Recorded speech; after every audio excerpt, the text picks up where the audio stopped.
Bonjour à tous amis lyonnais, j'espère que vous allez bien, que vous allez passer un bon week-end. Je vais vous faire un très court édito, un peu moins de 10 minutes, sur exigence et excellence. C'est une anecdote.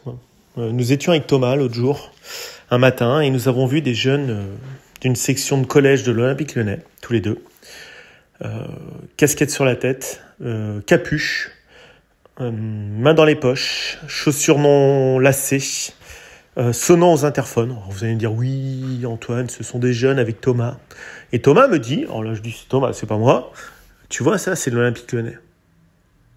C'est déjà l'Olympique Lyonnais du futur. Et on comprend pourquoi on n'a pas de résultat. Voilà, je crois que tout est dit.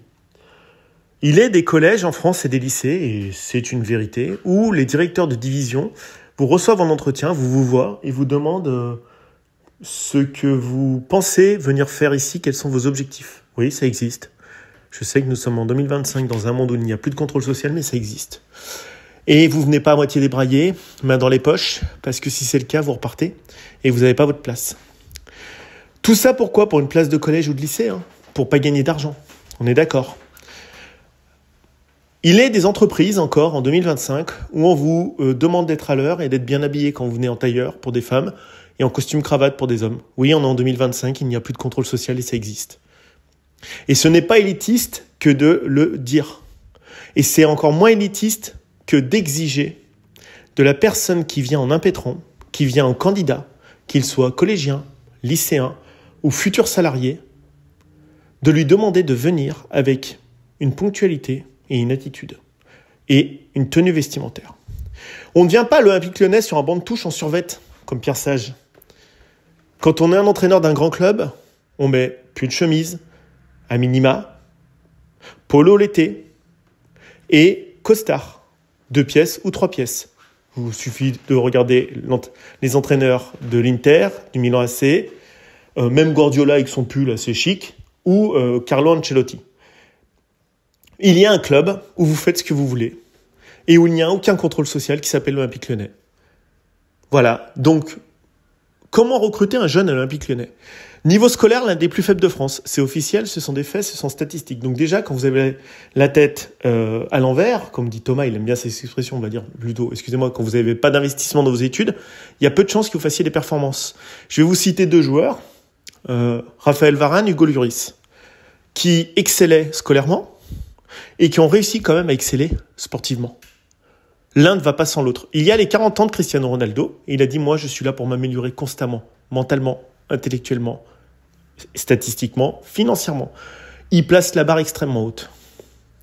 Alors vous allez me dire, oui, mais ça y est, le rabat-joie est sorti, Thomas est sorti, Antoine est sorti, d'accord ?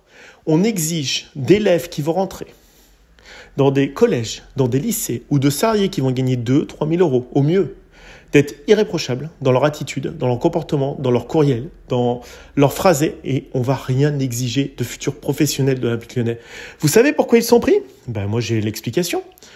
Une anecdote, c'est le papa de Ryan Cherki qui l'a dit, c'est pas moi. En fait, l'Olympique Lyonnais venait en détection, voir, je crois, son frère. Et il se trouve que Ryan Cherki est un excellent manieur de ballon, c'est tout à fait vrai. Et ils se sont dit, ils sont, je crois, allés demander à la famille de Ryan Cherki, qui est ce jeune-là, qui est très très jeune, qui manie bien le ballon. Et en fait, je dis pas que Ryan Cherki n'est pas un grand professionnel, c'est un très bon joueur de football. Et ils se sont contentés de le prendre. Non mais attendez, parce que vous croyez que dans certains collèges, lycées ou emplois, on vous prend juste parce que vous avez des compétences ? On vous prend également pour votre personnalité et votre comportement, pour votre ambition, pour ce que vous allez apporter, la valeur ajoutée que vous allez apporter, et pas uniquement tactique ou technique pour un footballeur. Et l'Olympique Lyonnais se contente depuis des années, au centre de formation, chaque année, de prendre des bons joueurs, juste sur la technique. On ne regarde ni les notes, ni l'aptitude, ni l'attitude. Et d'ailleurs, ça se voit, on revient à l'anecdote du début de l'édito avec Thomas. Quand vous prenez les joueurs du Real Madrid, vous croyez vraiment qu'ils ont, ou à la Masia au Barça, qu'ils ont les mains dans les poches, capuche sur la tête et chaussures défaites à 14-15 ans ? Oui, bien sûr, dans 3 ans, ils sont tous des Lamine Yamal en puissance, ces joueurs de l'Olympique Lyonnais, c'est bien connu. Il y avait un club, il y a 20 ans, qui s'appelait l'Olympique Lyonnais et qui faisait peur à l'Europe entière. Et j'ai jamais vu Juninho, ni Thiago, ni Mamadou Diarra les mains dans les poches et la capuche sur la tête. Je pense que l'Olympique Lyonnais est responsable de cette faillite de recrutement. Ils n'ont une cellule de recrutement des jeunes non performantes et du centre de formation encore moins. Et au final, quand Nicolas Tagliafico s'assoit avec Malik Fofana à côté de ces jeunes du centre de formation qui constituent le gang des Lyonnais, qui au final ne trouvent guère mieux de sortie qu'à Côme, 18e de Serie A aujourd'hui, on est bien loin d'Alexandre Lacazette qui partait à Arsenal ou des Tolisso qui partaient au Bayern Munich. L'excellence et l'exigence n'ont aucune place aujourd'hui au centre de formation de l'Olympique Lyonnais, pas plus que dans le club. Donc, vous vous retrouvez comme Nicolas Tagliafico, qui est un champion du monde argentin, qui gagne certainement pas plus que Ryan Cherki ou Maxence Cacré à 300 000 €, au passage, qui a un palmarès autrement plus fourni et qui côtoie des stars argentines, ou Malik Fofana avec la Belgique, et vous vous dites pourquoi, en gagnant autant d'argent, en ayant un autre palmarès et en étant beaucoup plus talentueux, je gagne moins que des gens qui font ce qu'ils veulent dans le vestiaire. Parce qu'ils sont du centre de formation, et que le centre de formation, c'est une pouponnière Afrique. Parce que Jean-Michel Aulas a voulu que ça soit une pouponnière Afrique. D'ailleurs, il l'a dit lui-même, on est là pour former des joueurs qu'on va revendre. Mais le temps des Karim Benzema, des Lacazette et des Tolisso est révolu, monsieur Aulas et monsieur Textor, il va falloir se réveiller. Maintenant, vous vendez des joueurs qui ne sont pas pris dans les grands clubs, parce qu'ils sont fichés en termes de comportement, parce qu'ils sont fichés en termes de gourmandise salariale, évidemment. Évidemment. Donc nous sommes les grands perdants du système, nous, les supporters de l'Olympique Lyonnais. Nous sommes les grands perdants du système. C'est pas parce que vous êtes un très bon joueur de futsal que vous êtes un grand professionnel à 11. Aujourd'hui, il n'y a aucune préparation mentale, aucune préparation alimentaire, aucune préparation physique, aucune préparation psychologique de l'événement, du stress et de gestion des émotions. Tout ce que vous avez, c'est des agents qui viennent et qui vous disent « c'est un joueur du centre de formation, c'est mon poulain.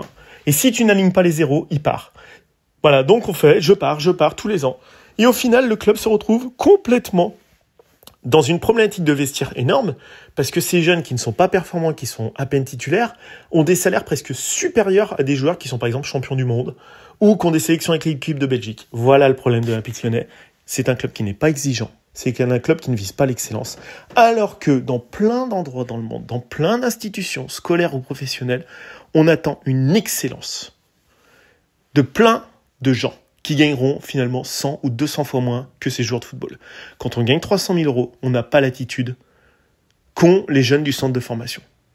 On doit faire quelque chose de supérieur. Si c'est pour faire des choses qu'on voit tous les jours sur un terrain, c'est pas la peine de signer des contrats à 200 ou 300 000 €.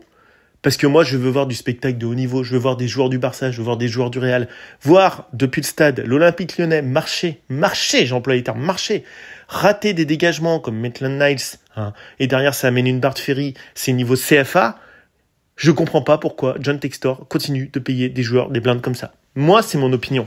Alors après, si ça plaît à plein de gens, tant mieux.